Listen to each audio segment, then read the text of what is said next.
Olá, eu sou o professor Marcos Leandro, professor do área de SA, da área de Sociologia, e eu quero comentar brevemente aqui com vocês a prova de primeira fase de Sociologia do vestibular da UES. Sempre, né, 5 questões, e aí como são poucas questões em comparação com as outras disciplinas, né, a gente imagina que fica difícil fazer alguma previsão sobre qual é o assunto que pode cair devido à probabilidade. Entretanto, a prova da UES, nos poucos anos em que a UES resolve cobrar Sociologia, existe uma tradição de privilegiar alguns temas considerados clichê, certo? Na sociologia, como por exemplo, sociologia clássica. Caiu uma questão sobre Karl Marx, sempre uma questão, vai ter uma questão sobre algum autor clássico, né?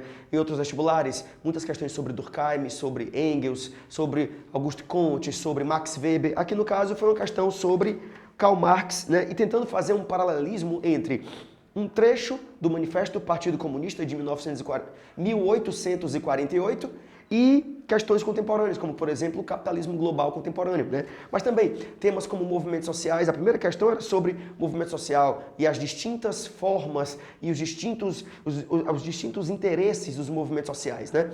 Assim como também questões sobre trabalho.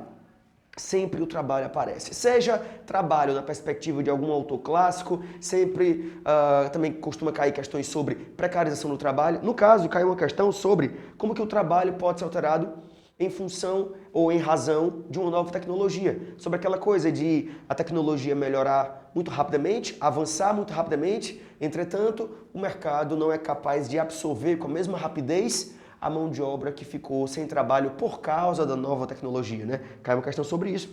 Assim como também não caiu sociologia brasileira no sentido direto de pegar um trecho de um autor, como Gilberto Freire, como Darcy Ribeiro, como Sérgio Buarque, e botar na questão. Não. Entretanto, caiu um dos temas mais comuns de se encontrar na sociologia brasileira, que é o tema da formação étnica do povo brasileiro, em especial a problemática que envolve a ideia da miscigenação racial, né? A problemática que envolve o mito da democracia racial. Também caiu uma questão sobre isso, né?